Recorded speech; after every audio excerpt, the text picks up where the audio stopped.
আসসালামু আলাইকুম বন্ধুরা, কেমন আছো তোমরা সবাই? আশা করি তোমরা সবাই ভালো আছো। আজকে কথা হবে রমজানের বাজার নিয়ে। রমজান আসলে কিন্তু মোটামুটি সারা পৃথিবীতে জিনিসের দাম কমে, আর আমাদের দেশে মোটামুটি ডাবল হয়ে যায়। তো বাসাতে তো কয়ে দিছে কাঁচামরিচ, ধনিয়া পাতা, লেবু সেবু নিতাম। তো আমি মসজিদের বাইরিয়া চিন্তা করছি এগুলা কিনে একবারে বাসায় উঠতে যাবো।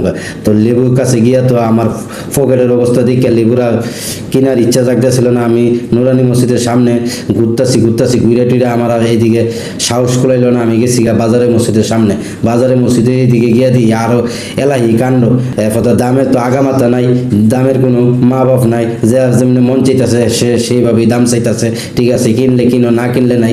রমজান মাস তুমি না খাইলো, বহুত পাবলিক আছে খাওয়াই না, তো কিছু বলারও নাই। ঠিক আছে, যার টাকা আছে সে কিনবো, যার টাকা নাই সে কিনতে পারবো না। এই হলো অবস্থা আমাদের দেশের। তো আমাদের দেশে মাসাল্লাহ এবাদতের লোকও বেশি, মাসাল্লাহ সুরও বেশি। তো আপনারা ভালো থাকবেন, সুস্থ থাকবেন, নিরাপদে থাকবেন। আল্লাহ হাফেজ, আসসালামু আলাইকুম।